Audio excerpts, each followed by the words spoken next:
Tafsir Al-Azhar Quran Surat An-Nisa ayat 157. A'udzu billahi minasyaitonir rajim. Wa qaulihim inna qatalnal masiha Isa bin Maryam Rasulullahi wa ma qataluhu wa ma salabuhu walakin subiha lahum. Wa innal ladzina talafu fihi lafi syakkim minhu malahum bihi min ilmin illa tiba'adz dzanni wa ma qataluhu yakina. Dan kata-kata mereka, sesungguhnya kami telah membunuh Al-Masih Isa anak Maryam, Rasul Allah, padahal tidaklah mereka membunuhnya dan tidaklah mereka menyalibnya, tetapi disamarkan bagi mereka. Dan sesungguhnya orang-orang yang berselisih tentang itu adalah dalam keadaan ragu daripadanya. Tidaklah ada pada mereka pengetahuan tentang hal itu, kecuali menuruti sangka-sangka saja. Dan tidaklah mereka membunuh dia dengan yakin.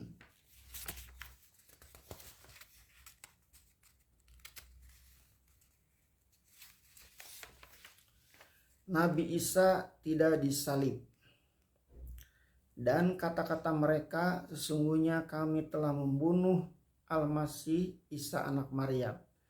Orang Yahudi membangga bahwa mereka telah membunuh Isa anak Maryam, yaitu Rasul Allah yang telah diutus Tuhan untuk mengembalikan mereka kepada isi Taurat yang sejati. Sebab Nabi Isa sendiri adalah dilahirkan oleh Maryam, keturunan Bani Israel juga. Bukan saja mereka telah mengusahakan membunuh Nabi Isa, bahkan Zakaria dan Yahya pun mereka fitnahkan pula kepada Romawi sehingga keduanya terbunuh. Di dalam ayat ini disebutkan kemuliaan Nabi Isa Al-Masih, yaitu Rasul Allah, sebagai tekanan firman Allah kepada Nabi Muhammad SAW tentang kejahatan mereka. Jadi kata-kata Rasul Allah dalam ayat ini bukanlah rentetan kata Yahudi, melainkan Allah menunjukkan kejahatan mereka sampai mereka bangga sebab merasa telah berusaha membunuh seorang utusan dari Allah. Kebanggaan yang palsu itu telah dibantah oleh Allah dalam lanjutan firman-Nya demikian. Padahal tidaklah mereka membunuhnya dan tidaklah mereka menyalibnya, tetapi disamarkan bagi mereka. Subbiha artinya disamarkan, yaitu diadakan orang lain, lalu ditimbulkan sangka dalam hati orang yang hendak membunuh itu bahwa orang lain itulah Isa. Sebab itu yang mereka banggakan bahwa yang mereka bunuh ialah kebanggaan yang tidak mengena dengan kejadian yang sebenarnya. Dan sesungguhnya orang-orang yang telah berselisih tentang itu adalah dalam keadaan ragu daripadanya. Artinya bahwa orang-orang yang telah berselisih paham tentang siapa yang mati terbunuh dan tersalib itu, yaitu ahli-ahli kitab, sebenarnya adalah ragu atau bimbang tentang keadaan yang sebenarnya. Pastikah yang disalib itu Isa atau orang lain? Tidak ada pengetahuan mereka yang pasti atau satu fakta yang dapat ditunjukkan sebagai bukti. Dalam ayat ini disebut kalimat syak. Menurut ilmu mantik atau logika, syak berarti ragu-ragu atau bimbang dalam menghadapi di antara dua soal, antara ada dan tidaknya. Tidak dapat memastikan kemana beratnya, kepada ada atau tidak ada. Tetapi menurut pemakaian bahasa Arab, sama artinya dengan jahil atau mengetahui sama sekali atau tidak terbayang di dalam zin, otak, atas adanya. Tidaklah ada pada mereka pengetahuan tentang hal itu, kecuali menuruti sangka-sangka. Di sini dinyatakan bahwa pengetahuan pasti mereka tentang hal itu tidak ada. Yang ada hanya semata sangka-sangka. Sangka-sangka menjadi arti dari zon yang termaktub dalam ayat. Menurut ilmu mantik, zon yang berarti sangka-sangka itu ialah lebih berat kesimpulan pemikiran dalam menghadapi dua soal di antara adanya dengan tidak adanya.